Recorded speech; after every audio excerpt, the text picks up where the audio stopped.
recognized symbol of excellence in sports entertainment.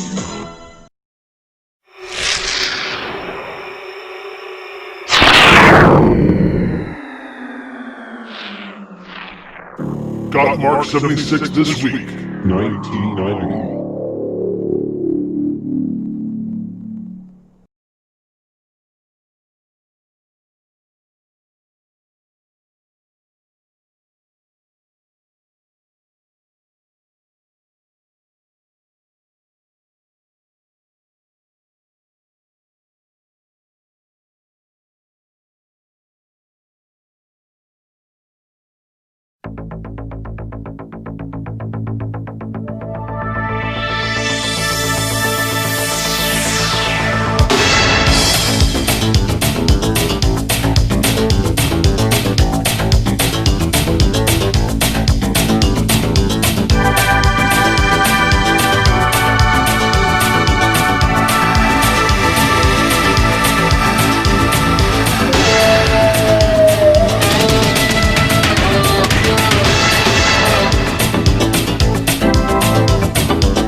Welcome everyone to St. Louis, Missouri.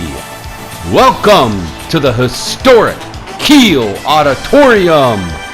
And welcome to the granddaddy of them all. Welcome to Starrcade.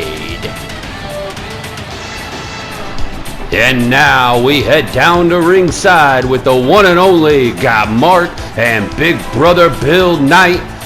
Take it away, guys. A big thank you to Randy from the National Wrestling Federation YouTube channel for welcoming us to his hometown of St. Louis, Missouri. And fans, welcome to Starrcade. I'm Gotmark76, joined this evening by my good friend and brother Bill Knight, who will be calling the action alongside me, as well as the man behind the curtain, Zach, also known as Deli0316, with backstage interviews. Tonight is the season finale of the Gotmark76 This Week 1990 season, and we are going to end with the biggest show of the year, as the World Heavyweight title hangs in the balance when Sting will defend his world title against his ultimate Demise. This game started all the way back in August and will come to a head tonight. If the ultimate Demise loses, he must unmask.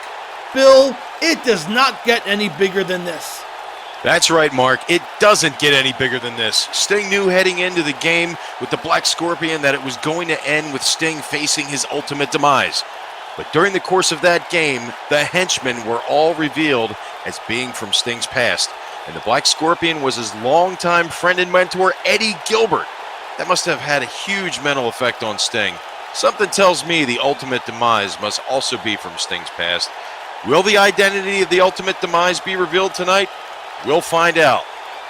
Nature Boy Ric Flair defeated Stan Hansen last month at Thanksgiving Thunder by countout.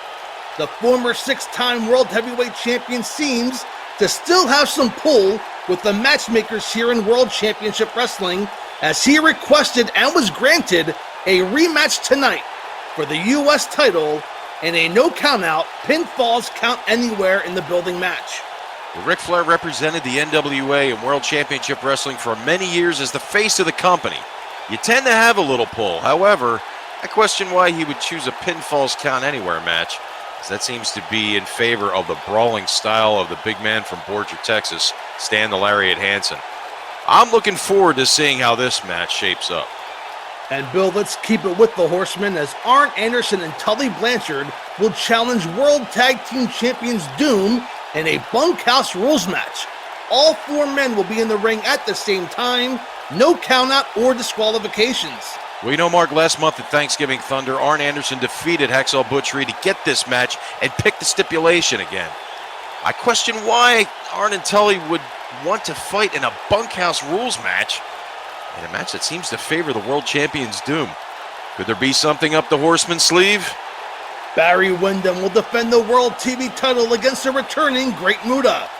This will all come full circle as the Great Muta was injured at the hands of the Horseman back in June.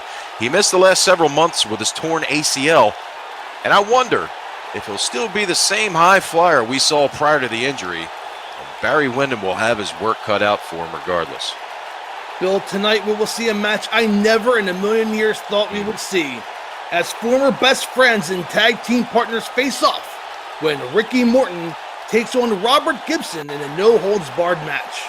You know, Mark, when we first saw that interview take place back at Thanksgiving Thunder, I actually thought that maybe they were going to just reassert themselves and go after the World Tag Team Championship. And as you said, never in a million years did I ever think that the tag team of the 80s would not be a team in the 90s. I'm not looking forward to this match in a way, but in a way in my mind, I want to see how they fare against each other. It's going to be hard to watch for me. As long as I've been following them, they've always been a team. Well, tonight, it's the self-destruction of the Rock and Roll Express, Mark. Very well said, Bill. And fans, of course, the U.S. Tag Team titles will also be on the line as the Steiners challenge the Nasty Boys. But we begin tonight's huge event with a TV title top contenders match. Let's head down to ringside. And Bill, what a way to start out today's show as we take a look at two top contenders to the World Television title. The winner of this match will receive a future World Television title shot. What a way to start off Starrcade 90 Collision Course. You see Michael W. Rotundo, and as you just mentioned, one of these men are looking at a World TV title match in their future, and they're doing it, Mark, on the biggest stage of the year right here at Starrcade 90. As you see Michael W. Rotundo with Miss Alexandra York in tow, I might add. It'll be interesting to see if the, shall we say, the computer wiles of Miss Alexandra York will help Mr. Rotundo out at all in this one. Should be an interesting match. Should be a great match to start things off, and what will, I got to think, Mark, will be a great night here at Starrcade. Michael W. Rotundo relying more heavily on Alexandra York and her laptop calculations. He is on quite the winning streak here, but he has his hands full with the former World Television Champion Flying Brian, who's making his way to ringside now. As the keel erupts here for arguably one of the most popular wrestlers in all of World Championship Wrestling, Flying Brian Pillman, former World Television Champion, as you just mentioned, Mark, and really looking to get that title back. And the way he can really get step one done is, well, with a win over Michael W. Rotundo right here tonight. Every single match here tonight, Bill, has title implications. This, of course, a number one contenders match. We have 5 title matches tonight. And, of course, our big rivalry, the match we both thought we'd never see, as Ricky Morton takes on Robert Gibson in the no-holds-barred match. So we thank everybody for tuning into YouTube. And wait a second, Rotundo attacking from behind. The referee slides in the ring, calls for the bell. This is official now. And Rotundo going to work on Flying Brian. Bell's gong. We are underway in this one, and Rotundo made absolutely no bones about it. He wants to take Pillman out, and out in a hurry here, as again, number one contendership for the World Television Championship on the line in this one. Pillman now getting the upper hand, throws Rotundo into the turnbuckle. I wonder if the laptop calculations advised Rotundo to attack Pillman early. Well, I'm sure if Miss Alexandra York had advised Rotundo to do so, I'm sure that he would acquiesce to Miss Alexandra York's wishes. But you got to think, a man of his caliber of athletics, of course, of a former standout at Syracuse as a two-sport star in football and wrestling, you got to think, I don't know if he really needs the computer to get all that done. He's been a champion before on many levels in World Championship Wrestling, but I got to say, he still has his work cut out for him against the former World Television Champion and Flying Brian. As it's back and forth here at the early going. these two men showing their technical skills thus far. We know Flying Brian can rely heavily on his high arsenal, a high attack, I should say, the top rope and high flying maneuvers. And Rotundo is more of a ground and pound kind of guy. Up and over goes Pillman, and now stalemate. These two men know each other so well as Rotundo throws Pillman over the top rope, and a big right hand takes Pillman down to the floor. You mentioned the contrast between these two athletes. Flying Brian, of course, as you mentioned, the high flyer, will beat you with a lot of high-risk offensive maneuvers. Mike Rotundo, of course, over the guardrail goes Pillman on the concrete floor here in the Keel. As the referee and the crowd count along with him. Oh, what a clothesline. But what I was going to say was Rotundo, being a former collegiate wrestler, he can always resort back to those collegiate moves and sort of slow the match down to counteract that offensive, well, that aerial offensive onslaught from Brian Pillman. Both men need to be careful not to get counted out here. Neither one will get a shot. And Bill, I don't want to look too far ahead, but can you imagine if Flying Brian wins this? Oh, wait a second. What in the world? Rotundo took out the referee. I wonder if the computer program told him to do that too. What is going on here? Rotundo onto the outside. He's grabbing a steel chair, Bill. This is very unlike Rotundo. Oh, with a steel chair across the head. Pillman's down. The referee never saw it. Oh. 1, 2, and 3. Oh my goodness. Are you kidding me? Shocker here in the opening match here at Starrcade. Rotundo with an upset victory, and I gotta say, it wasn't, in fact, the computer. Oh, there it is right there. There's your deciding factor, the crowning blow, if you will, as Rotundo just absolutely waylaid Pillman with the chair, and the referee never saw it, and the 3 count, and Rotundo's your winner, Mark. Wow, Michael W. Rotundo will get a future World TV title shot. Of course, he'll be paying close attention later on tonight when Barry Windham defends a World TV title against the great mood of fans. This is our biggest show of the year. Standing back is our man behind the curtain, Zach. He's standing by with Ricky Morton. Take it away, Zach. Thanks, guys. I'm standing by with Ricky Morton. Ricky, last month at Thanksgiving Thunder, you said that you were the reason for your team's success after all of these years, and that Robert was the reason you lost at Halloween Havoc. Then you kicked him in the groin. Why would you do such an arrogant thing? I mean, you guys are like brothers, like family. Arrogant? When is telling the truth viewed as arrogant? I'm the reason why the Rock and Roll Express was so successful. You guys were a tag team. There were 2 of you. It was you and Robert. You're right. There were 2 of us. But only one of us scored the pin each time we won our 4 World Tag Team titles. And only one of us pinned the last time we ever teamed up. You know, Zach, you of all people should know what it's like to carry a team. You're the best announcer here at TWN, yet Bill and Mark are used more. What should I have done years ago? And let's look out for myself. Maybe you should too. Huh. Yeah, thanks for the advice. Is there any chance that maybe you and Robert can mend your issues and work things out? The Rock and Roll Express are one of the greatest tag teams of all time. Like I said, this guy was like your brother. You were with him more than you guys were together with your own families. No, Zach, the Rock and Roll Express are dead. I'm on to bigger and better things. And I'll be paying close attention to the winner of tonight's TV title match. Let me tell you that. All right, well, good luck in your match later tonight. Luck is for losers. And welcome back to Starrcade. Bill, I was sitting next to you during that interview. It seems like you had some choice words for Ricky Morton there. From Detroit, I can't believe what I just heard. What an ingrate Ricky Morton is. He's the reason why Rock and Roll won those World Tag Team Championships. You gotta be kidding me. Oh. And by the way, for the record, Zach is very well appreciated here at TWN. Let me just go on record and say that, okay? Oh, absolutely, absolutely. But we're on to our first of 5 championship matches here, Mark, with the Steiners looking to regain those U.S. Tag Team belts that they lost to the Nasty Boys. And you know, Bill, it's going to be a tall order for the Steiner brothers because the Nasty Boys thus far, since debuting here in World Championship Wrestling, are undefeated. That's right. They've been running roughshod over much of the tag team competition who's ever they've faced in the ring. They've pretty much bushwhacked, and now it's the Nasty Boys as the U.S. Tag Team Champions. The Nasty Boys. They bushwhacked, they sheep herded. I mean, trust me, they've done it all here in World Championship Wrestling. I'll tell you what, I don't think, other than the World Tag Team Champions Doom, I don't think there's been a more dominant team in World Championship Wrestling than the current U.S. Tag Team Champions. But remember, this one is going to be a fight.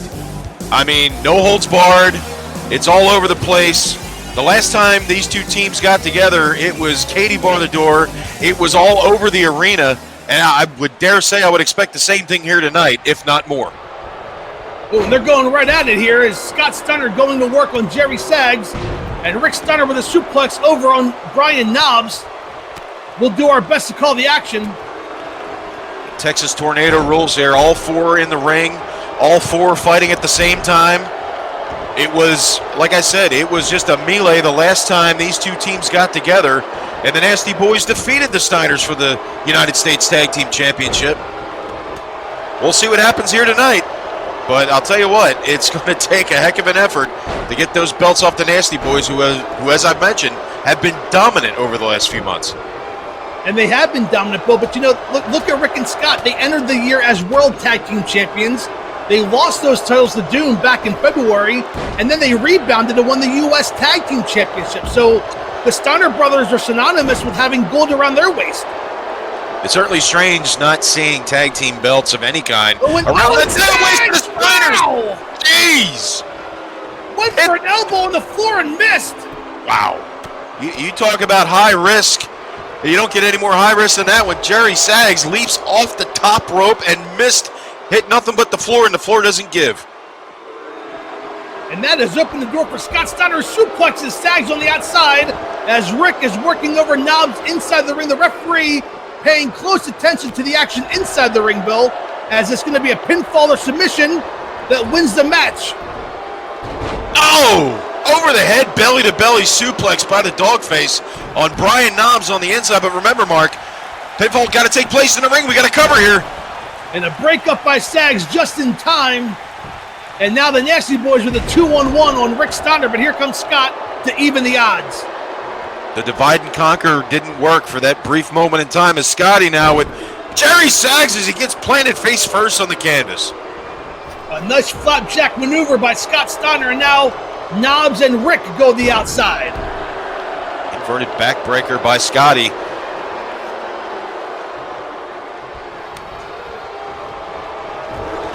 Into the corner goes Sags. Scott follows up with a clothesline. Remember, as I mentioned, pinfalls or submissions got to happen in the ring. And that's a very important point, especially for the Steiners if they want to recapture the United States Tag Team Championship. And the clothesline up and over the top rope goes Sags. I think we're seconds away from all four men being on the outside. Exactly right. They've all taken it to the street here, Mark. Dogface and Brian Knobs on the safety railing on the outside. And I think Knobs has been busted open. I believe he has been, Mark. You're right. But don't let that stop Knobs as he elbows Rick to the top of the head. Steiner comes back with a kick to the midsection. And an overhead belly-to-back suplex by Rick Steiner takes down Brian Knobs. What power by Rick Steiner. Brian Knobs is no lightweight by any means, and he just muscled him up in that belly-to-back suplex. Of course, later on tonight, we will see the Four Horsemen take on Doom in a bunkhouse rules match. So, Tag Team Wrestling will be focused here at Starrcade. We thank you all for joining us here on the YouTube channel as Rick with a backslide has Knobs pinned, but Knobs makes it to the ropes. Again, this is our first of 5 championship matchups here at Starrcade 90 Collision Course. And it is here in this match, it's the Steiners trying to recapture the U.S. Tag Team belts, and what a DDT by Scotty. A DDT by Scotty, but Sags was quick to come up. You can't keep Sags down for long, apparently. Ooh. And I'm sure that was a legal right hand, but it doesn't matter if it was or not. The referee can't disqualify Knobs for that. No, there's nothing illegal in this match. Another belly-to-back suplex by Rick Steiner, the dog-faced gremlin, as he's feeling it here in St. Louis. Don't discount Knobs. The shoulder block takes down Rick as Scott and Sal. A big forearm by Scott takes down Sags.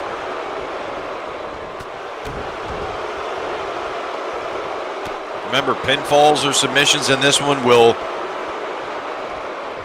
definitely earn a result here, but it's got to take place in the ring, Mark. Got to take place in the ring as Brian Knobs showing his power on the dog face. Oh, and a suplex pile driver by Scott Steiner takes down Sags. I heard Scotty Steiner call that a pileplex, and I got news for you. It's devastating no matter what he calls it. Good grief. Oh, another face first by the dog face. The Steiners are dominant. The fans at the Keel have risen. They sense what we may be sensing, and that's a title change here in Frankensteiner. Up and over goes Sags. Steiner line takes down Knobs. Goes to the cover. 1, 2, and 3. Oh, we got new champions. The Steiners have done it. The Steiners. Yes. What a physical match between these two teams. Unbelievable action in this one. You saw a backslide there, Mark. Tried to get the pinfall there, but look at this move. The pileplex. Good grief, he dropped him on his head, and I can't imagine how that didn't knock him out. But as we just saw, Mark, it was in fact the Frankensteiner right there. Boom. Nailed him with it. And with that, your new U.S. Tag Team Champions, Rick and Scott, the Steiner brother, Mark. We have 5 championship matches. We've already seen the crowning of new U.S. Tag Team Champions. Will that be a sign of things to come later on in the evening? Fans, we have the man behind the curtain, Zach, standing by with none other than Michael W. Rotundo. Let's take it to Zach.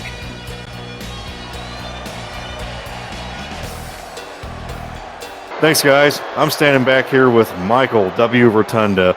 Mike, how can you be so proud of that victory? You clearly used a steel chair on Flying Brian, and you've stolen the chance of a lifetime in him regaining the World Television title. You know, I used to be such a big fan of yours, and the path you're going down here lately absolutely just disgusts me. If you talk to me like that again, I'll slap that grin off your face.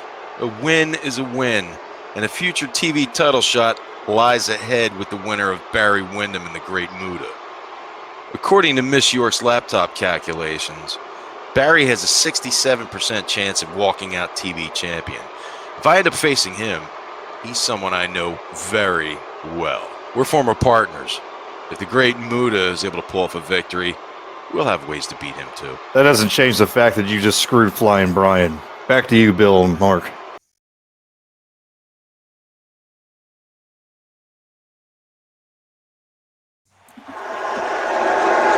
And welcome back to Starrcade. Bill, how about those words from Michael W. Rotundo? He has it down to a science that Barry Windham has a 67% chance of walking out of here World TV title. And that man right there, Ricky Morton, from Nashville, Tennessee, weighing 213 pounds, Ricky Morton. I can't believe, as you hear Gary Michael Capetta with the announcement, I can't believe what this has come to. I didn't believe it a few months ago. I don't believe it now. I don't believe the words I heard come out of Ricky Morton's mouth. What an ingrate. And to see the way he's turned his back on all the fans, turned his back on all the fans that supported him over the last 5 years, and then on his own partner, like his own brother, Robert Gibson. I'll tell you what, Robert Gibson's going to be coming out here looking for some payback. And I got a feeling we're going to be seeing it right here tonight. Ricky Morton has got some answers. He's got to come up with some answers here tonight. I don't know. I'm just totally flustered by all this. One of the greatest teams of all time are going to be imploding right He before weighs our in very at eyes. 230 pounds. Robert Gibson. And there's Gary Michael Capetta with the introduction to Robert Gibson. You know, Bill, you made a great point. These two men were a great tag team, former 4-time World Tag Team Champions. They lost a loser leaves town match to the Midnight Express. Now, let's be honest, this is the world of professional wrestling. They could have gone away and come back as Morton attacking Gibson. The match hasn't started yet. This attitude of Ricky Morton is something I'm not used to seeing, Bill. It's pathetic. It's absolutely deplorable. He's shown that he is an ingrate. I got news for you. It takes a team to be the World Tag Team Champions on 4 occasions, and Ricky Morton, unfortunately for him, forgot about that.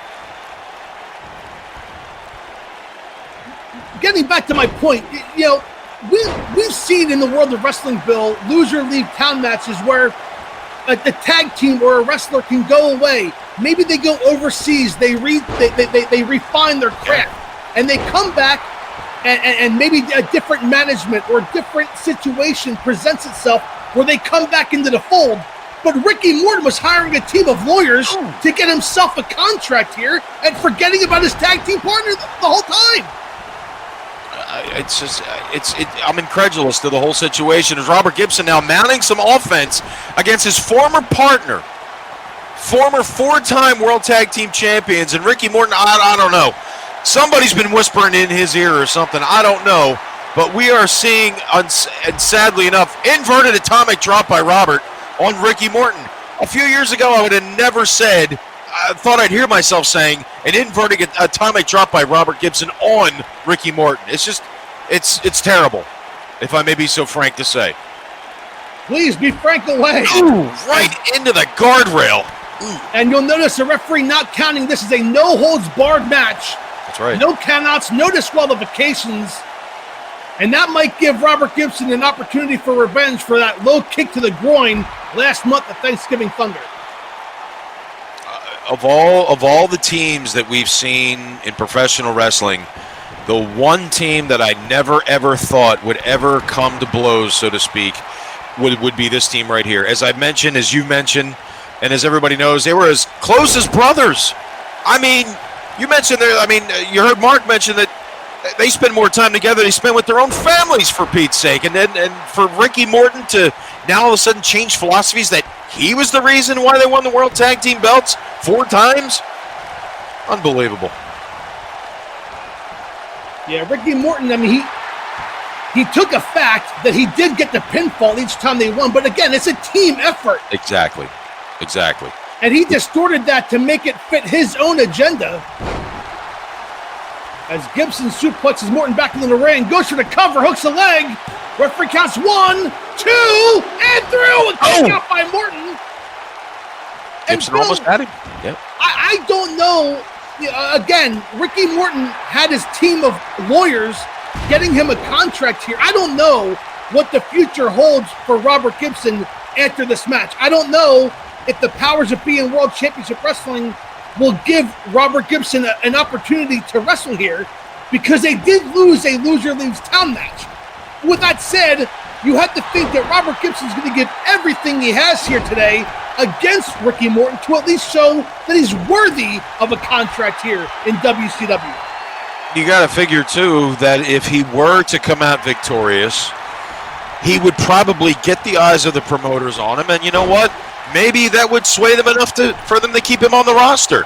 But you know what? At this point, Mark, I don't think Robert is really concerned with that. I think he's more just trying to settle a score with a man that he thought was his own brother in Ricky Morton. I think right now he's got that in mind. And as they've taken it to the streets again, they're on the outside. Into the guardrail, Morton takes Gibson. You got to figure that in the front of his mind, I think he just wants retribution. I think Robert wants retribution on his former best friend, and over the rail they go. The fans here in the Keel getting a bird's eye view of these two former partners and best friends going at it. And Gibson knocks Morton back over the rail, and the kick to the midsection throws Gibson back over. I can almost guarantee you there have been many, many, many historic battles here in the Keel in St. Louis, and I'm sure our good friend and colleague Randy from the NWF would attest to. They have seen some of the greatest pure wrestling matches ever seen in the sport. And this is going far beyond anything in wrestling, as now Ricky Morton has brandished a weapon here. Oh my gosh! Right, Bill, that's a baseball bat, Bill. A baseball bat. He hit him right between the eyes with it. Again, and down goes Gibson. Are you kidding me? That's assault. This is going too far. A third time. And down goes Gibson. This is over. All he has to do is throw him back in the ring, get the pinfall, end this match. This is getting to be too much right now. 3 times across the head with a baseball bat. Into the ring goes Gibson. Morton's going to pin him, and this match is over. It might well be. 1, It's got to be over 2, here. and 3. No! Oh, he kicked out! A kick out by Robert Gibson. I can't believe it. He kicked out. He got hit in the head with a baseball bat 3 times in a DDT, and it busted him open. That has to be it. Referee counts 1, 2, and 3. Again! He got the shoulder up. I don't believe it. Gibson kicked out again. Morton again on top. Let her press 1, 2, and a kick out at 2 again. Gibson will not go away quietly into the night. He wants to fight his former tag team partner. Darn right.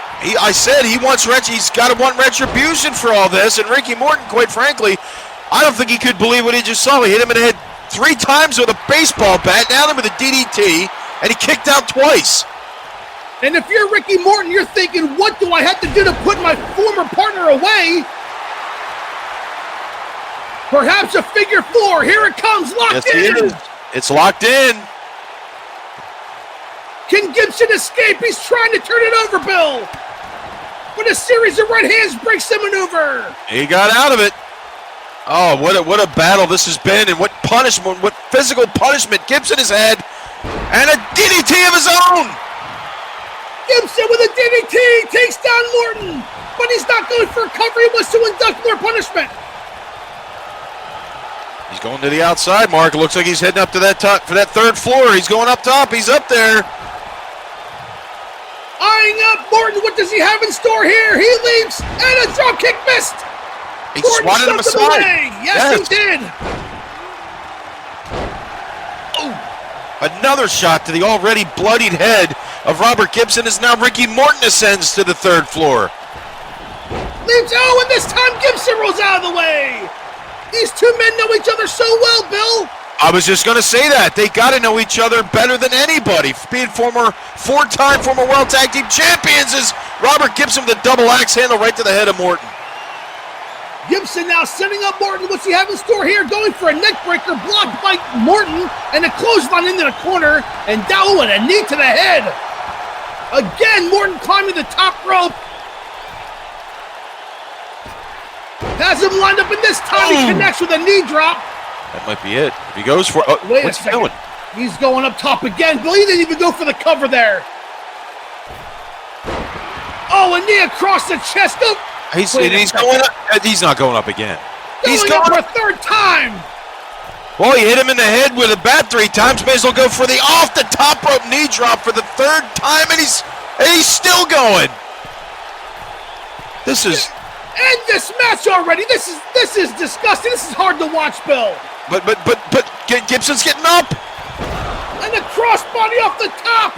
He got up. How I don't know, but he got up on his feet. If only for a moment, and Ricky Morton's still going out to the top. This is an emphatic statement on the part of Ricky Morton. He is looking to end this part of his career. Oh, he missed it. Gibson rolls out of the way, and Gibson now trying to come back. Yes, he is. Comeback clothesline. Another clothesline missed. Morton with a forearm to the lower back, and down goes Gibson. Shot right to the kidneys is once again Ricky Morton, a right hand right to the bloodied forehead of Robert Gibson. He's going out for the cover, Mark. 2, and no, a kick out by Gibson. Oh. The fans at the Kiel are on their feet. There's a lot of mixed reactions in the crowd, Bill, as Morton goes back to the outside, and he's grabbing a chair. Are you kidding me? Oh, no, not again. Swinging wildly with a chair. He looks like he's swatting flies out there. Robert's got him, though. He did. Shoulder block. Gibson got hit with a baseball bat 3 times. He's bleeding profusely from the head. Morton has the chair. Oh, my God. Enough's enough. Enough is enough. Across the back. Gibson is in trouble. 3rd time across the back. Whatever message Ricky Morton is sending, it is being received loud and clear. Rock and Roll Express is dead, Bill. Mark, he's just watching him, waiting for him to get up. He's not even trying to pin him. Oh my God. You can hear it from here. Goes to the Gotta cover. be it. That has to be it. 1, 2, and 3. Mercifully, this match has come to an end. Wow. All I can say is wow.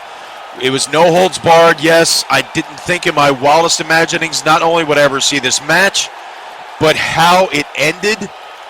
I mean, it was just all out assault by Ricky Morton on Robert Gibson, almost from the opening bell.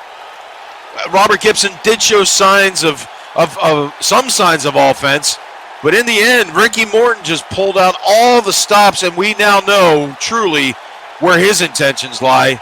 He's got no love at all, no remorse at all. It's disgusting what we just saw here tonight, that Ricky Morton will do anything and everything, including almost destroy another human being, much less the former best friend, almost like a brother, with a baseball bat, a chair. But I got to give it to Robert Gibson, Mark. He never quit. He never stayed down. He kept getting up. But when you get hit in the head as many times as he did, it's a wonder why they're not carting him out of here. Oh. I honestly, I'm just, wow. Just wow, Mark. Wow was, I have no words, Bill. I have no words. And we might not be done. Oh, come on! Come on, ref. This all again across the skull. I mean, he's bleeding profusely. Come on, man.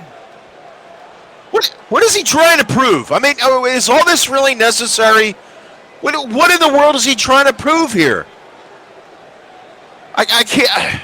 This is hard. Gibson is writhing around the mat in pain. I mean, he probably doesn't even know where he is. I'll finish your thought. This is hard to watch. This is hard to watch. The fact that these two men were as close as brothers, and now this? Oh, for God's sake, get the chair away from him! God, again! I mean, there's blood on the chair, for God's sake. Get him out of there. Oh. Oh, my.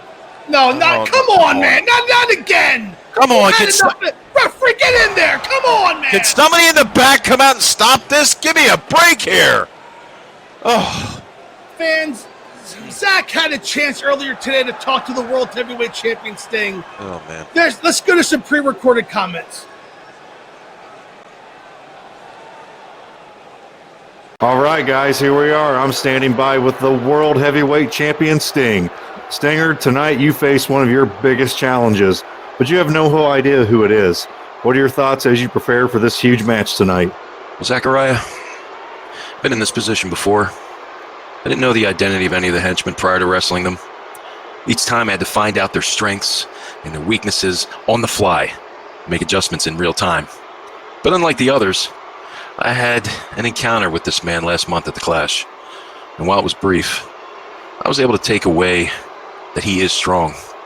He's powerful, and I have my work cut out for me tonight. We've been told by your former friend and partner, Eddie Gilbert, that he will not be present and that his part in this is over.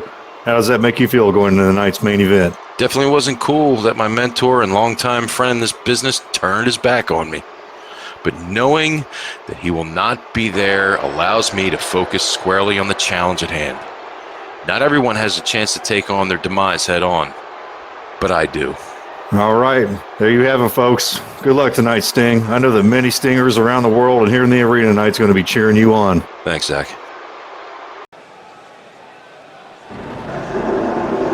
So the World Heavyweight Champion Sting, he sounded very, I want to say quietly confident, but you could definitely tell that the presence of the Ultimate Demise is on Sting's mind as we take it to the World Television title match. The Great Muta Bill has returned here to World Championship Wrestling. It's going to be interesting to see if he can get it back. It will indeed. Let's send it to Zach, who's standing by with the Great Muta's Starrcade stats. The Great Muta, former World Television Champion. He was taken out by the Four Horsemen back in June, and he's missed the last 5 months. He will use his speed, agility, and high-flying offense to secure victory. You know, Zach mentioned there the high-flying offense. I wonder if with a repaired ACL, if the Great Muta will be the same as he was prior to the injury. It's going to be interesting to see. I dare I say, I don't think even a knee injury can keep down the high-flying offense of the former TV champion, the Great Muta. It's still great to see the Great Muta back in the ring here in World Championship Wrestling, and here he comes making his way to the ring. He is the World Television Champion, Barry Windham, with quite the concerned look on his face. Let's take it to Zach, who's standing by with Barry Windham's Starrcade stats. Barry Windham won the World TV title in controversial fashion at Fall Brawl. Has a variety of ways to defeat his opponents, ranging from brawling, scientific wrestling, and endurance. He is the son of Blackjack Mulligan. And all great points. Yes, yeah. You mentioned that many times, Bill, during our broadcast in the past, that he is a second-generation star, the son of Blackjack Mulligan. And, of course, he has many different ways to beat you. We just saw it right there. And, look, between us, Bill, I would never tell this to Barry's face. He has gotten very, very fortunate in recent title defenses. He will have his work cut out for him today. He will. And former world television champion, the Great Muta, one of the all-time greats in professional wrestling. And, yes, he will have his work cut out for him. He's going to have to rely on all of his knowledge. Yes, a second-generation wrestler. He does have that working in his favor. But you mentioned how he sort of barely escaped with the TV title. Well, unfortunately, when you're a champion of any caliber here in World Championship Wrestling, you got to think that you have the advantage, because the time, especially when you're the TV champion, the clock is your ally. If you can stretch out your opponent to 10, 15 minutes or whatever the time limit stipulates, the match is clearly in your favor, and Barry Windham knows this. And that's why he's been able to hold on to that World TV title as long as he has, by hook or by crook. Barry Windham has established himself as a very dominant World Television Champion over the last few months, but he's got a tall task ahead of him in the Great Muta, the former TV champion. He's held it before, and I'm sure he wants to hold it again. As you see, the referee holds up the coveted World TV title belt here in the queue, and we're set and ready to go here as the bell's gonged, and we're underway, Mark. A collar and elbow tie-up by Great Muta goes behind Barry Windham. This is the second of 5 title matches for tonight's show. We've already seen new United States Tag Team Champions crowned. The Great Muta looking to make it 2 for 2 in title switches tonight. As a big right hand takes down Barry Windham, the Great Muta in control in the early going. Championships galore here, and as you mentioned, this is our second of 5. And Barry Windham, of course, as you see, the clock is going there. Yes, it's a 15-minute time limit for these World TV Championship matches.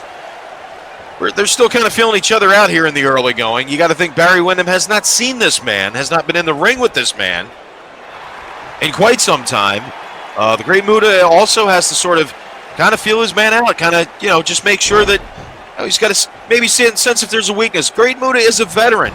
Make no mistake about it, as much as Barry Windham is, and what a clothesline there by BW. And the Great Muta writhing around the mat in pain as Windham staying on top. Muta trying to come back with a series of elbows and a spin kick. Throws Windham into the turnbuckle, runs, charges. And a neck breaker by the Great Muta takes down Barry Windham. I saw a little bit of a hesitation there on the part of the Great Muta before he hit that neck breaker. It was like he was holding back a little bit. Let's see if that plays a part. It could be. It could be, as that missed. Sprayed on the hands of Muta and a big chop to the neck. An uppercut sends Windham reeling. Has him up. And a slingshot. Down goes Windham. Muta in control. Goes for the cover. Will we have a new champion? 1. And a kick out of 1 by Barry Windham. Too early in the match for that. Barry Windham, probably one of the best conditioned athletes in all of professional wrestling. Taking nothing away from his opponent, the Great Muta, who levels a chop right to the top of the head. But Barry Windham, I'll tell you what, he's not the most heavily muscled individual in the world, but his cardiovascular conditioning as a match goes on, he's going 1 hour time limits with Ric Flair. So this guy can go. There's no question about it.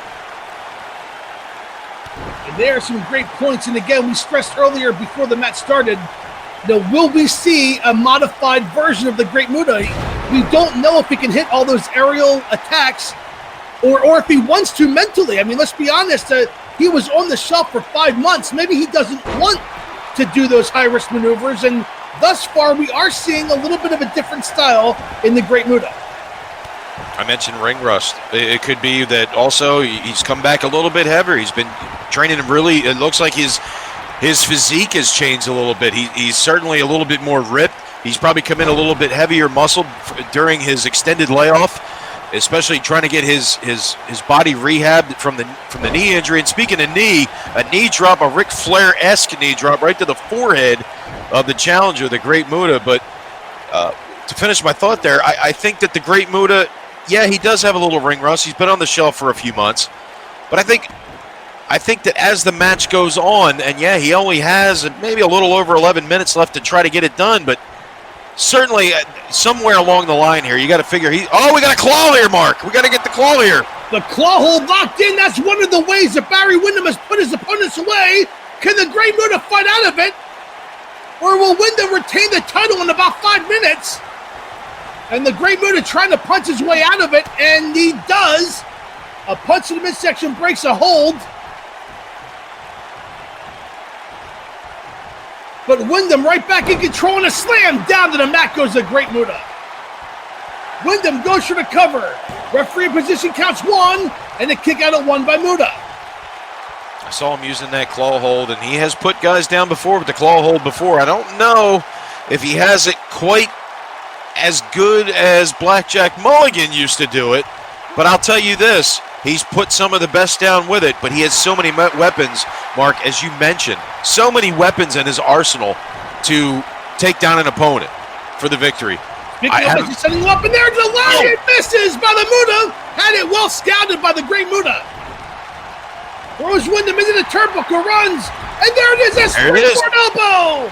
That handspring elbow, might we see the moonsault next? He's going up top, Mark. We can put away talk of ring rust. Great Muta in position. There it is. Moonsault. Goes for the, no, he does not go for the cover. And I'm not sure I agree. There it is. Now, there it is. Hooks the leg. Ripper counts 1, 2, and no, a kick out barely by Windham. And by Muta not going for the cover right away may have cost him the World TV title.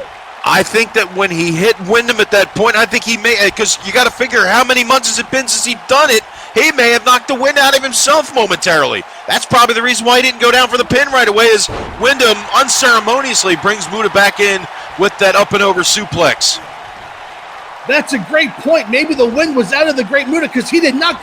He usually goes for the pinfall right away, and that little delay cost, well, at least for the moment, he cost him the World TV title. He still has 9 minutes to try and do something about that, as Barry Windham trying to slow down the pace with a side headlock on the Great Muta.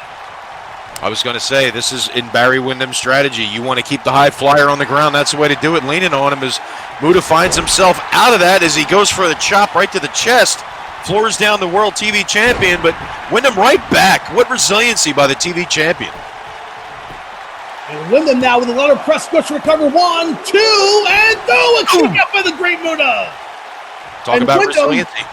Yeah, he's questioning the cadence of the count with the referee, but very wisely stays. You cannot give the Great Muta an opportunity to recover.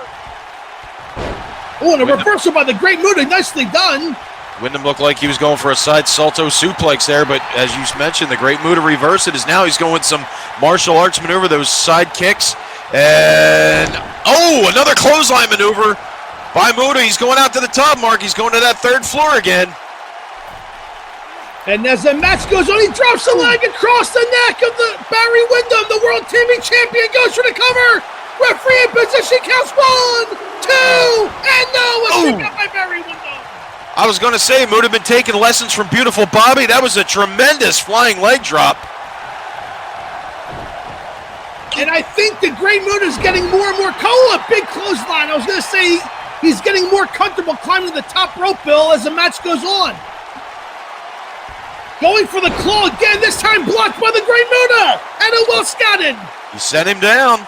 He had it scouted that time, but Muta now, he's really got to take over here as we are approaching the 7-minute mark. in this match. The ref takes a bump and the handspring elbow, and now what? The ref's down. The ref's down. And Grace a miss in the eyes of Barry Windham. How's that for revenge? Oh my, Mark. He's going to the top. He is going up. What's he going to do here? Up, could it be? He leaves, and misses an elbow. Windham rolls out of the way, and Windham's face covered in the green mist. Ramming the head of Muta. Muta reverses it and rams Windham's head into the top turnbuckle. I thought for sure that Muta was going to go for the moonsault, but he went with a flying elbow and actually missed. But now it's Great Muta back in the driver's seat here. Has him over the backbreaker. Down goes Windham. Scoop slam into the backbreaker. Usually when he executes that maneuver, we see the moonsault. Might we see it here? I think we will. Muta has it lined up. Here it comes. And there it comes. He hooks a leg this time. New TV champion. Could be it. Because 1, 2, and 3. No. Windham somehow kicked up. And Muta misses with the elbow. I can't believe Windham kicked out of the moonsault. I think it was more or less getting a shoulder up. I don't think Windham kicked out of anything. You're right. And Muta smartly to the outside to break the momentum. Windham, I don't know what he's doing. I don't know why he'd think he'd have it won there, but Muta right back on the offense. Muta throwing Windham to the outside. We are just over 5 minutes and 40 seconds left in the match. Time is now starting to favor the champion as Muta throws Windham into the guardrail. And those seconds and those minutes click down. You're exactly right, Mark. The time limit always favors the champion. Remember, the Great Muta has to beat Barry Windham. Barry Windham does not have to beat the Great Muta. He just has to retain the title in the time limit.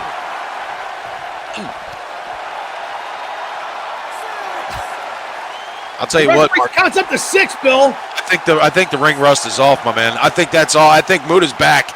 I think he's back in it now. I think the ring rust is knocked off. It seems to me that he's picking his moment. I think Windham looks a little concerned right now. The Great Muta now turning up the burn a little bit. He's got the champion literally on the ropes right now. Ooh! And Muta shoulder blocks Windham not to the floor. They're on the outside again. The referee has begun to count.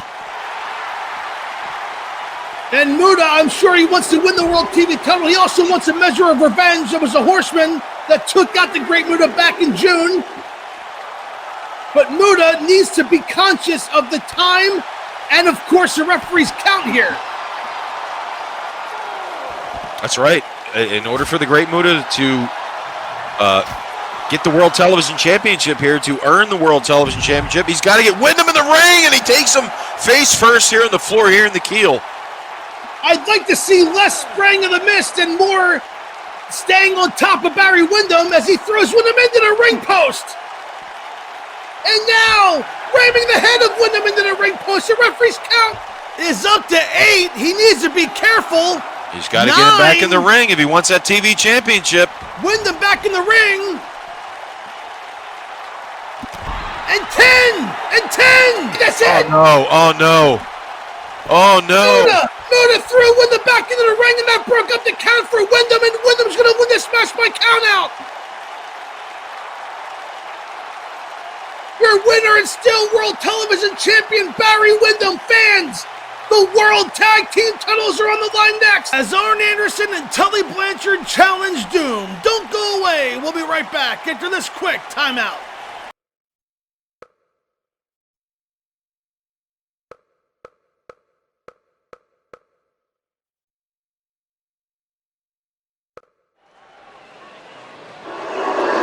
And welcome back to Starrcade, Bill. This next match, a bunkhouse stampede style match. The Four Horsemen will challenge Doom.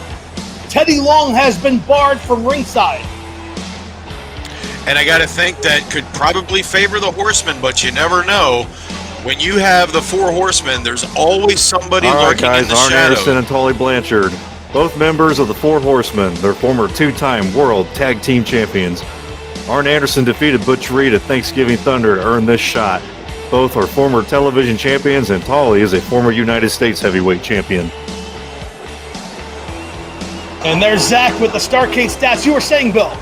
Yeah, sorry about that. I'm just kind of getting a little bit amped up for this match. I've been really looking forward to this. It's been a long time coming since we've seen Arn Anderson and Tully Blanchard hold the World Tag Team Championship, but I really think this match sort of favors the Horsemen a little bit.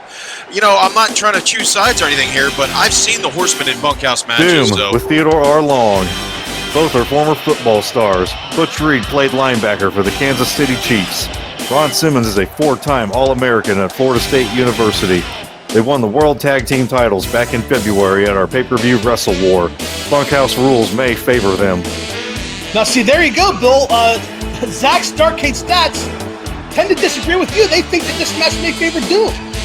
Well, you know, as Ricky Morton told Zach earlier, that he's, you know, obviously better than us. So, you know, he might be right, but I might be right. Who knows? But I got to say here that in terms of dominance over the entire year of 1990, as we have reached the apex of this awesome season in World Championship Wrestling, I got to say that no team has been as dominant as Ron Simmons and Butch Reed, the team of Doom. And Mark, I got to think with this kind of environment, it's going to get riotous right off the bat. Here we go. Arn Anderson attacking Butch Reed as Ron Simmons at 2-on-1. Where's Tully? As Anderson in the aisleway here. There's Tully. It's starting on the streets. It's breaking out like a street fight environment here as the champions and the challengers right in the aisleway here in the Keel. Bill, going back to Thanksgiving Thunder, Arn Anderson defeated Butch Reed to earn this match, and he did so with the use of a steel chair after several interferences from Teddy Long. Teddy Long's not here today. The Horsemen have their wish, and Anderson slamming Butch Reed with a World Tag Team title belt as Tully Blanchard working the leg of Ron Simmons. You got to say there's strategy involved here, trying to take the bigger man off his feet. But back to your point about the chair that Double A used in the match at Thanksgiving Thunder. You got to think that he had it in mind all along that this is the kind of match they wanted, if in fact they got the win. But Arn Anderson made sure that the Horsemen were in line for this very match right here at the event of the year. And what a suplex right on the rampway there. And I got to say, in the event of the year at Starrcade, I got to say, I'm calling it now. I'm thinking the Horsemen might walk away with the belts in this one. You got so much experience in these type of matches, especially bunkhouse stampedes from back in the late 80s, Mark. The Horsemen were always, especially Arn Anderson and Tully Blanchard, were always involved in those matches. So whereas they might have the advantage, Doom, in a sort of modern-day street fight, if you will, I would suggest that when you term it bunkhouse match, I got to say it favors the challengers, but we'll see as we see some physical activity in and out of the ring, Mark. And the referee staying in the ring, only a pinfall or submission will cause the end of this match as Anderson working over Ron Simmons in the ring. Butch Reed has a world title belt and smashes the head of Tully Blanchard with a world title. Will they have it for much longer? Oh, that was a low blow by Butch Reed in the ring. And an inverted atomic drop, no disqualification. And Anderson's going to feel that tomorrow morning. No doubt about it. The national move of the National Chiropractors Association, as I've heard it termed. And also put you up in the tenor section of the choir, that inverted atomic drop. But as we see Double A with that Irish whip in. Missed an elbow. Yes, he did. With a forearm to the back nonetheless. As Butch Reed going to work on Tully Blanchard on the rampway. Tully and Butch have not made it to the ring. And just as I say that, Butch Reed slides in. A submission maneuver in the ring broken up by Butch Reed. All four men now in the ring at the same time.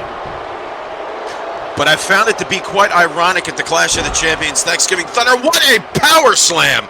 Double A's in trouble here as Tully taking over. We got a pinfall cover here. Oh! Broken up by Tully. Nicely done. In the right place at the right time with a neck breaker. Simmons takes down Tully. It's total carnage in the ring, Bill. Now remember, Mark, in this environment, pinfalls have to happen in the ring, so we got a cover here. 2 and 3, no! A kick out by Double A! And the Horsemen almost saw their World Tag Team title aspirations come to a quick halt. As dominant as Doom has been this year, Mark, I made the comment earlier, I don't think there was anybody as dominant in the tag team scene as Arn Anderson and Tully Blanchard in the middle to the latter part of 1988. But I got to say here in 1990, it's dominance versus dominance. The Horsemen were the dominant faction in professional wrestling in general, the NWA, and now in World Championship Wrestling. It's really, Well, I've heard it turned before, and I've used it myself. You talk about the irresistible force meeting the immovable object, you got it right here, Mark. Bill, I studied that line all month long, and he stole it from me as Butch Reed throws Anderson into the guardrail. I'm sorry, that's Simmons on the outside with Anderson. Reed with a big right-hand discus punch takes down Tully Blanchard. And wait a second, what's Simmons doing? He's looking for some plunder under the ring. I reckon so. Oh, it's a sledgehammer, Bill, a sledgehammer. I guess they must have used to put the ring together here in the Kill. We might have to contact our friend Randy from the NWF about the ring maintenance here in the Kill, but be that as it may, now Double A going underneath the ring, looking for some plunder, if you will. Meanwhile, inside the ring, it's Butch Reed and Tully Blanchard. Oh, and a nice suplex by Butch Reed. Oh, Double A just nailed Simmons. Good grief. Oh, and the referee went down. Oh, man. Mark, you're right. Carnage indeed. The ref even a victim of it. Anderson has him up, and there it is. Ooh. But there's no referee to count even if he did go down for a pin. Anderson nails a gourd buster, throws Reed into the ropes. Spine buster. Oh, spine buster supreme by Double A. Could this be it, Mark? Red New Champions 1, 2, broken up by Simmons just in time. Well, I'll say. And now the Horsemen 2-on-1, working over Butch Reed. Anderson has that sledgehammer as Tully goes to work on the leg of the natural Butch Reed. Ron Simmons on the outside. Can the Horsemen win the World Tag Team Championship? They're getting closer and closer by the minute. Oh, right in the solar plexus by Double A. Tully down for a pin. Oh, I think Reed was too close to the ropes. The referee didn't go for a count there. And now all four men back in the ring. A back suplex by Ron Simmons on Arn Anderson.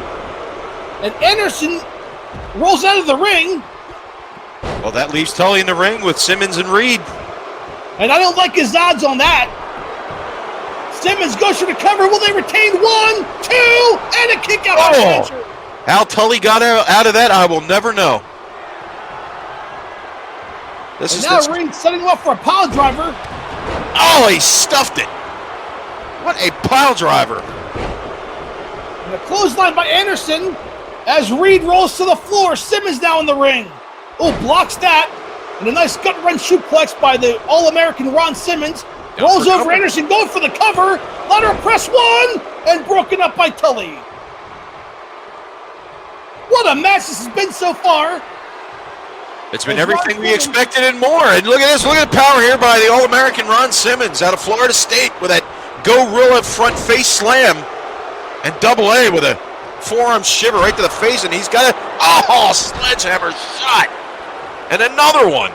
That one to the back of the neck. Rolls over Simmons. We could have new champions, but broken up by Reed. And all four men back in the ring. Oh, and another low blow by Reed. This time on Tully clothesline. Takes down Blanchard as Anderson works over Simmons. And all the underhanded moves and all the low blows is about as legal as a headlock, Mark, in this type of environment. Remember, it's a street fight. It's a bunkhouse match. Anything goes. Obviously, they're coming to the ring dressed as you are. Double A goes low there on Reed, and I'll tell you something, if anything goes, I really, at this point, I don't know how much longer these four men can hold out. And now Reed working over Blanchard in the corner with that big size 13 boot right to the head. Choking Tully again. He doesn't have to break up the count. There's no disqualification here. Absolutely not. The referee, he has no implications in this match at all. The only thing he can do is declare a winner by either a pinfall or submission. Reed setting him up for another pile driver. Bill has him up. And spikes Blanchard down. But Anderson catches Reed. Anderson's going to have a 1-on-2 disadvantage here. So far, he's come out on top, and it's just as I said that, he gets waylaid from behind. Reed on the outside, Blanchard getting back to his feet. The four horsemen looking to win the World Tag Team Championship. Belly-to-belly suplex by Ron Simmons takes Anderson down. Tully and Reed going on the outside. We got a lateral part. No, we got a submission in the ring. Reed with a camel clutch on Arn Anderson. He's cranking on it too. He is, and Butch Reed working over Blanchard on the outside. Blanchard throws Reed back into the ring. And what's Tully doing? Tully has a pair of knocks. He has a pair of knocks. It just hit Butch Reed. He goes for the cover. Referee counts 1, 2, and 3. We got a winner. The Horsemen win it. Bill, you were right. I think you were right. This match came to the advantage of the Four Horsemen in a bunkhouse stampede match, and Tully Blanchard uses a pair of knocks to get the victory. What a spine buster there by Double A. I told you that there was a chance that this match might favor the Horsemen, because when you talk about the masters of the dirty tricks, the underhanded tactics, who better than the Four Horsemen? Especially Tully and Arn. What a back and forth match this was, and what great champions Ron Simmons and Butch Reed were. It took a bunkhouse stampede and a pair of brass knuckles, but there are your winners and new World Tag Team Champions, Tully Blanchard and Arn Anderson, the Four Horsemen. Mark, I'll tell you what, Barry Windham retained the World Television Championship. Arn and Tully here winning the World Tag Team Championships from Doom. I don't know. We got Ric Flair coming up a little bit later here in the show here on Starrcade 90 Collision Course. Might the Horsemen walk away with a clean sweep? The momentum may be in Flair's favor, fans. We're going to send it back to the man behind the curtain, Zach, who's standing by with the man who rules the world. Thanks, guys. I'm standing back here They with... know who I am, little man. Give me that mic before I break your arm. It's a travesty that Sid Vicious was left off the biggest show of the year. Flying Brian got to be here and got his butt kicked. The Great Muta, he hasn't been around. He lost 2. What about the man who rules the world? Heads will roll for me not being part of the show, and it is going to start with the new World Tag Team Champions. That's right. I've been in contact with Dangerous Dan, and Arn and Tully don't get used to holding those titles very long. Sid Vicious with a warning to the new World Tag Team Champions. It's not a warning. It's a damn promise. All right, guys, I don't feel comfortable here. I'm sending it back to you. Well, how about that warning for Sid Vicious, or the promise, as he says? He pretty much laid it out there with Zach. He and apparently an imminent reuniting with Dangerous Dan Spivey, going to be going after the new World Tag Team Champions, Tully and Arn. And we got another horseman here. We got the man, Nature Boy Ric Flair, about to challenge Stan Lariat Hansen for the U.S. Heavyweight Championship. Let's send it to Zach, who's standing by with a Starrcade stat.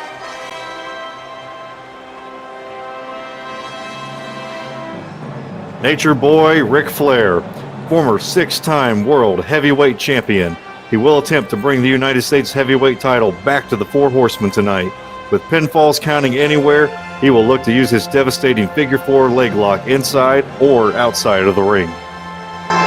Thank you, Zach. Zach with a great point there, Bill. Ric Flair can win this match with the figure 4 leg lock on the outside of the ring.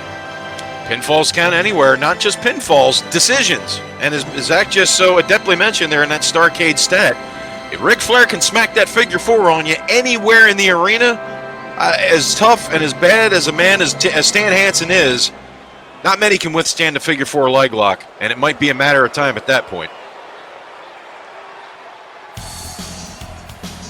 And here he comes, making his way to the ring, that U.S. heavyweight title strapped across his shoulder.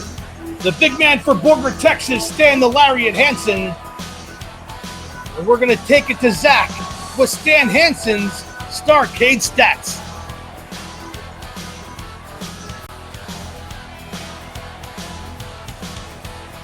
Stan the Lariat Hansen. He's a former AWA World Heavyweight Champion.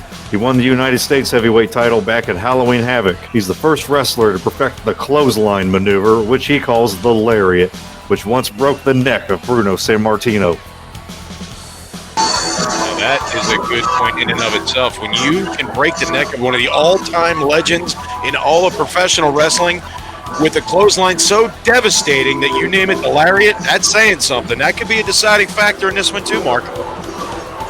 Well, you know, Bill, it could be a deciding factor in this match, but if anybody knows the Lariat, it's Ric Flair. He kicked out of it not once, but twice last month at Thanksgiving Thunder.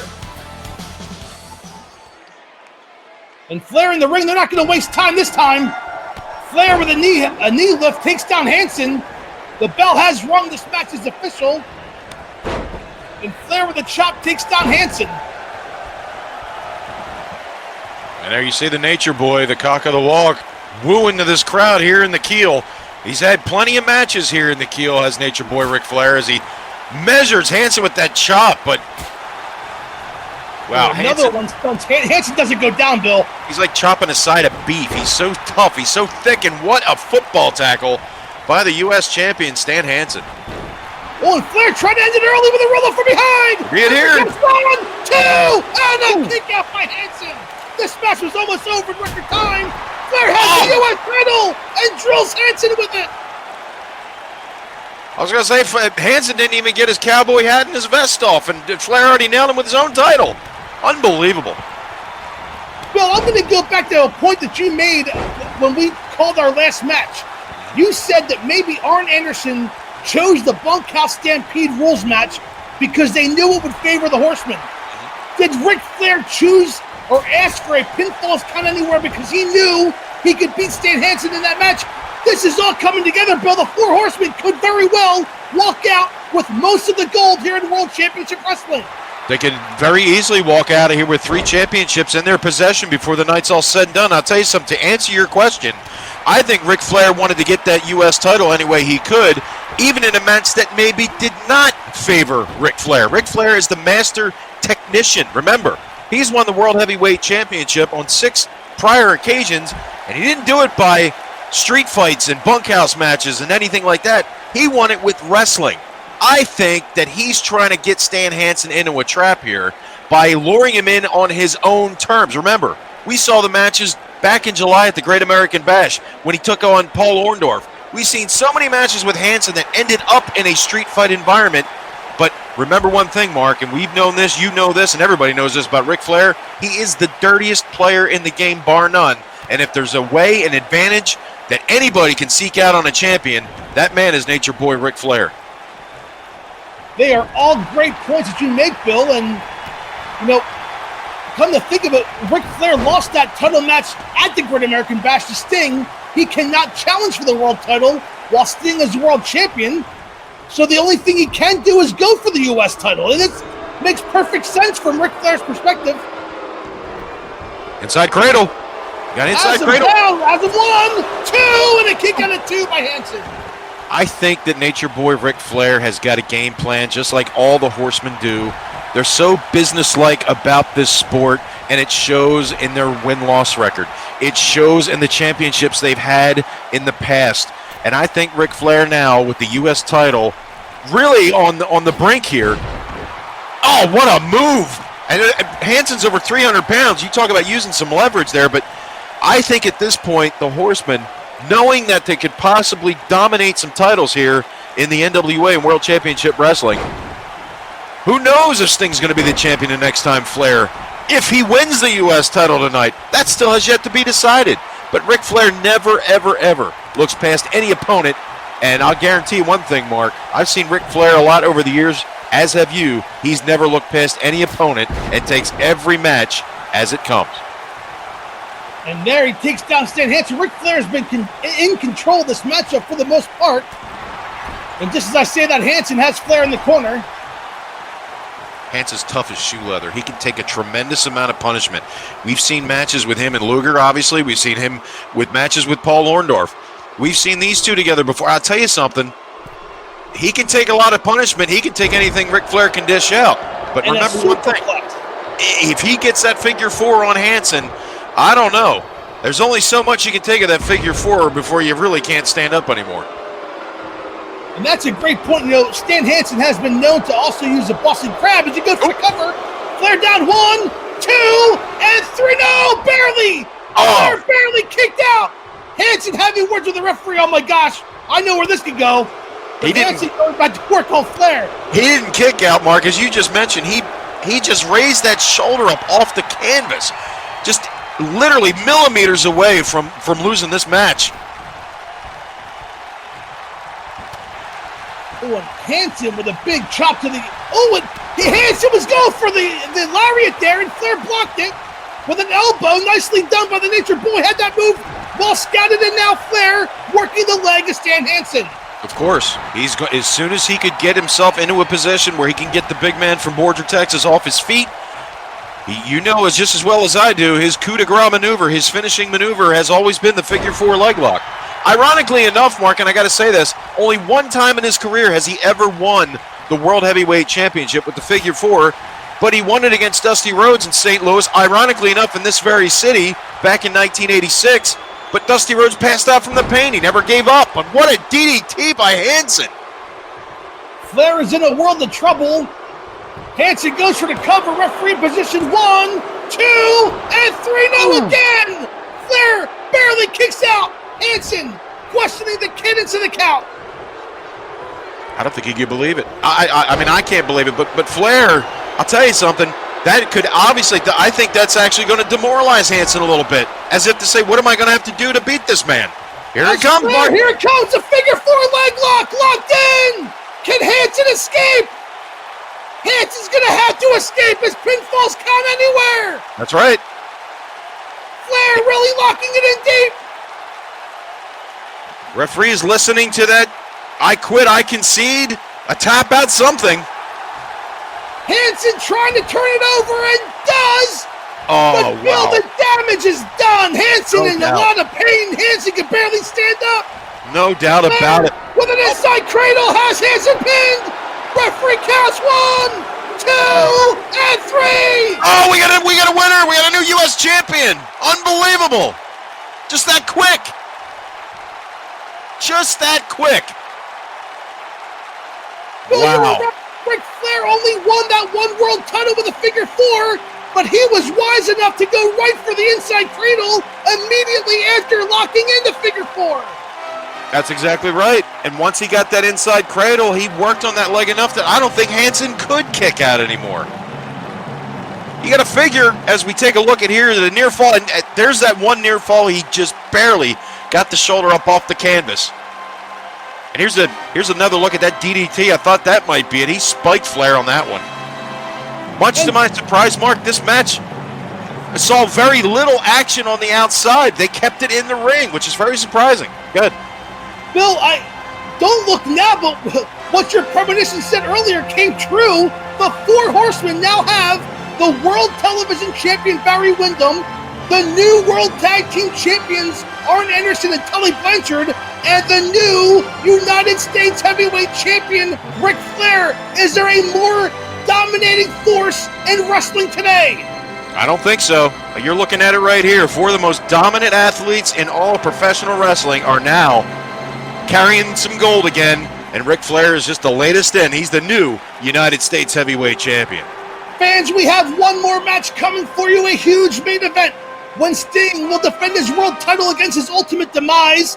But before we go there, we're going to send you to a sneak peek of the 2K21 Gotmark76 season.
And welcome back to Starrcade, the main event on the horizon, Bill.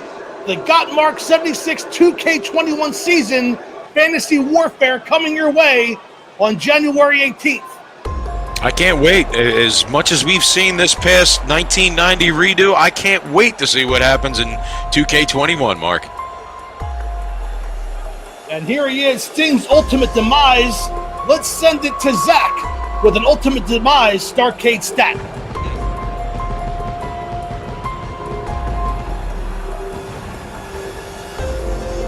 Sting's Ultimate Demise. Nothing about this man is known. All that we know is he is from Sting's past, who made his debut at Thanksgiving Thunder. He used the Black Scorpion, Eddie Gilbert, and other henchmen to wear Sting down. He must unmask tonight if he fails to win the World Heavyweight title. You know, Mark, I'm looking at this guy and watching how he's walking to the ring, and I don't know. I really don't know. As much as I was totally, and obviously we were both thrown off when Eddie Gilbert was revealed to be the Black Scorpion, Mark. I'm looking at this guy and I'm trying to think, who in the world could this man be? Well, I don't know who he is, Bill, obviously, but he walks with poise and confidence, and he has to have the advantage. He knows who Sting is, and what's this? He is teasing taking off that mask, Bill. Interesting. Mind games to the very last, eh? I'll tell you what. Sting has lasted this long with all these mind games, all the henchmen, all the Black Scorpion, Eddie Gilbert being revealed there, and now this. This is going to be a test for the World Heavyweight Champion. And here he comes, Mark. And the fans live in attendance here at the Kiel Auditorium rise to their feet for the World Heavyweight Champion Sting, who will have his work cut out for him today against his Ultimate Demise. Let's send it to Zach with a Starrcade stat for Sting. Sting, fighting world champion, gave his opponent a title match without knowing his identity. He will use his power and speed to wear down his opponent to set up for the lethal Scorpion Deathlock. Very key points there by Mark. You got to think that Stinger will have to sometime in this match resort to that Scorpion Deathlock if he can get this Ultimate Demise in a compromised position. And there's the prize they're fighting for right there, the coveted NWA World Heavyweight Championship, Mark. And man, I'm telling you, what a popular champion, the most popular athlete in all of World Championship Wrestling is the Stinger. And you talk about having his toughest test, this could make or break a career tonight. If he doesn't get the mask off this man, he'll no longer be the World Heavyweight Champion. He'll no longer be the World Champion, Bill, but I think more importantly for Sting, he's not going to know who this man is. That's true. It's almost like he has to beat this man to get closure on this.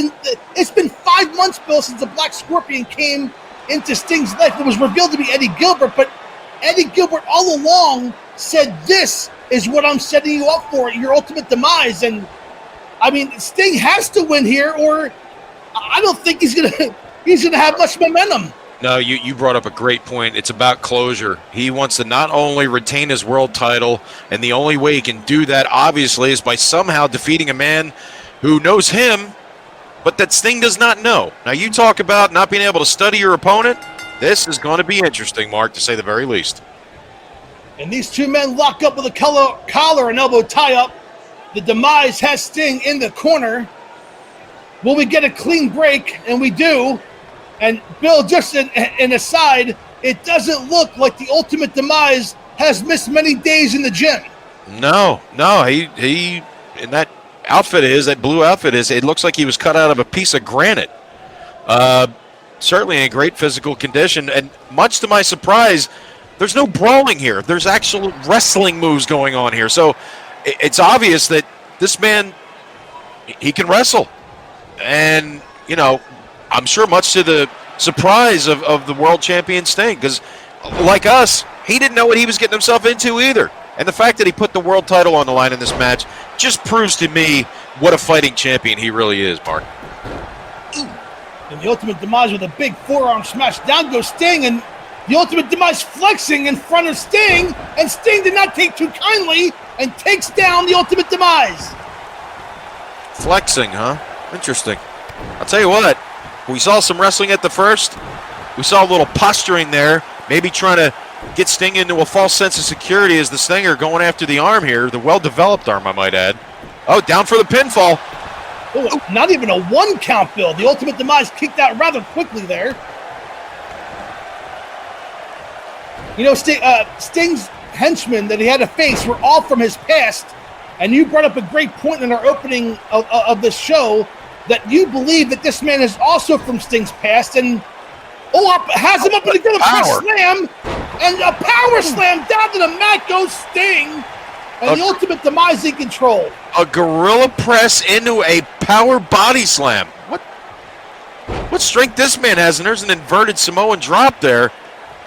I'll tell you, he's breaking out some wrestling maneuvers here. I'm trying to really get a read on this guy.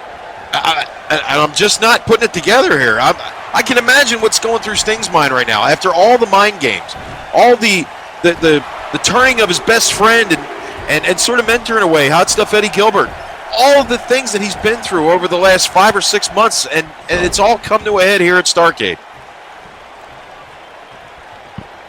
The Ultimate Demise ramming the head of Sting into the top turnbuckle 10 times, has a front face lock, setting him up for a suplex, has him up, and down with a power slam-like maneuver. This is maneuvers I have not seen ever here in World Championship Wrestling, Bill. He's breaking out some new and I would say some devastating maneuvers. He's going down. He's got the leg hook, but only a 1 count as he's too close to the ropes mark. You're right. He's showing a lot of innovation in some of these wrestling maneuvers, and a lot of them are power-based. They're power-based, but like you said, I can't put who they're from. I can't. No. It's a wide variety of power-based maneuvers. The Sting drops an elbow across the chest, and I don't care how powerful you are, that's going to hurt. The Stinger has not dodged or sidestepped anybody. All henchmen, the Scorpion, anybody that's Sid Vicious at Halloween Havoc, anybody he's not ducked or sidestepped anybody. And again, I got to really give credit where credit's due. The champion putting the title on the line at the big event of the year at Starrcade. He's honoring a time-honored tradition, and right here against a man that he doesn't even know. This, in my opinion, puts Sting on an extremely high level. Right now, Sting's on the defensive here as the Ultimate Demise turns him over for a Boston Crab. Has it locked in. Can Sting power his way out of this? The referee's asking if he wants to submit. I don't think Sting's going to submit, and Sting powers his way out of it. I don't think I've ever seen Sting submit a match in his career, and I dare say on the biggest stage in World Championship Wrestling as he howls out to the crowd here in the Keel, I don't honestly think in my heart of hearts, Mark, that he would dare submit tonight. Sting with a series of clotheslines has the Ultimate Demise where he wants him in the corner. Sting runs, charges, Stinger splash, misses. Well scouted by the Ultimate Demise, up and down with a spine buster. Goes for the cover. Will we have a new champion? 1, He'll be over here. And no! Sting kicks out. The Ultimate Demise doesn't know what to do. That brought him to their feet here in the Keel. Ooh, and right back to a clubbing blow right to the back. He had the Boston Crab on him. And are we going to see it again? No. Ooh, right to the gut. Bill, this Ultimate Demise did not argue with the referee. He went right back to work with Sting. We don't know the identity of this man, but he's very focused as he goes for the cover here. 1, 2, and Sting powers out. Mark, I'll tell you something. He is as focused on getting the world title from Sting and destroying Sting's career as Sting is holding on to his title and finding out who the identity of this big blue man is. Has him up in the sunset flip, Bill. Down is Sting. The referee was out of position. 1, 2, and the kick out by Sting. Man. And the referee being out of position may have kept Sting the world champion for the time being. Oh, what a clothesline over the top from the Ultimate Demise. I'll tell you something. With Sting's, you got to think his career is really on the line here. As you just mentioned so adeptly, and it was a huge point in this matchup, if Sting loses the title here tonight, Not only does he lose the title, but he still will not know who this Ultimate Demise is. But in that case, I mean, his career could conceivably be over if he doesn't retain the world title tonight. And Sting unceremoniously dumps the Ultimate Demise on the outside. I think Sting is wrestling a different match now. Darn right. He knows that his championship could be slipping away. And an elbow to the top of the head of Sting's Ultimate Demise. Sting climbing back in. Oh, he's climbing up top, Bill. Going up. He's taking another route. He's going to the third floor. Oh, and he misses with the elbow drop. We've seen Sting put many people away with that elbow drop. Oh, and a kick to the head. And Sting has been busted open. Yeah, he's busted. But he's going now for the lateral press very smartly by the Ultimate Demise. He kicks him. He damages him. He goes right down for the pin. You got to give it to this big man. It was great strategy by the Ultimate Demise. Another snapmare kick over. Runs into the ropes again. Another kick to the head. That busted him up in the first time. And oh, wow. What a series of kicks by the Ultimate Demise. He's not being kicked by your average, 240-pound wrestler. This guy looks to be almost around that 300-pound range, 290, 300. Again, he looks like he's cut out of a piece of granite. And no, not again. Oh, man. Goes for the cover. Sting is in trouble. 1, 2, and no again. It's out. And every time this big man goes down for the pin on the Stinger, it's getting closer and closer to really, and I said it before, ending Sting's career, and here we go again. 2, and again, another, I'm at a loss for words here. A spine buster. Now Sting getting back to his feet. Demise setting him up. A kick to the midsection, has him up. And he spikes him down with a pile driver. Oh, down man. goes Sting. Sting's the hurt. Ultimate Demise goes for the cover. Could be it here. 1, 2, and 3. Wait a second, Bill. Whoa, wait a minute. Whoa. Are you kidding me? Sting's Ultimate Demise is a new world champion. Bill, we have a new world heavyweight champion. I can't believe it. I cannot believe it. After all Sting has been through. And for this to have happened, I can't believe what I just saw, Mark. I cannot believe what I just saw. The entire matchup, Bill, this man knew, right there, he had the Stinger Splash well scouted. He knew Sting's maneuvers and had them very well scouted the entire match. Well, as we've heard, and there's another near fall, and we knew that it was from Sting's past. We knew that this man obviously knows Sting very well, as you just mentioned, with all the counter wrestling he did, and there's the pile driver right there, and that oh man, that did him in right there. It was almost like he just snapped his neck. Oh. I can't believe I'm going to say this, but the winner is a guy that we don't even know the identity of. He's Sting's Ultimate Demise, being handed the World Heavyweight title. Wait a minute, whoa. What is this? The lights have gone out here. The lights have gone out. What is going on? What's going on here? I don't know. Can somebody turn the lights back on? What is going on here? Wait a second! The Ultimate Demise of Sting is the total package. I am completely shocked. This has been a setup this entire time. I can't believe it. Lex Luger took time off to be with his family, he says, but he was the Ultimate Demise the entire time, and now he's going outside and attacking Sting with the world title. Are you kidding me? I cannot believe what we're seeing here. Oh, I'm pissed off. Let me just say what it is. I can't believe this Luger has Sting up. I want to power down on the concrete floor. Lex Luger is Sting's Ultimate Demise, and he's the new World Heavyweight Champion. Well, we should have known when he was flexing in the ring. Now it's Luger. Unbelievable. I can't believe it. I cannot believe it. Bill, he fooled everybody. He came out last month at the Clash, and he said he wanted to take some time away to regroup. And he said when he came back that the fans would be proud of him. The fans can't be proud of this. He hid behind a mask and defeated his good friend Sting. Mark, you said you were pissed off. I'll tell you what. I'll tell like it is. Lex Luger, you can go to hell. Straight to hell. Oh, my fans, we thank you so much for joining us here at Starrcade. A way to end the Gotmark76 This Week 1990 season. We will see you again in January for Gotmark76 Fantasy Warfare. For Bill Knight, Zach Deli0316, I'm Gotmark76, and we'll see you at the matches. Goodbye, everybody.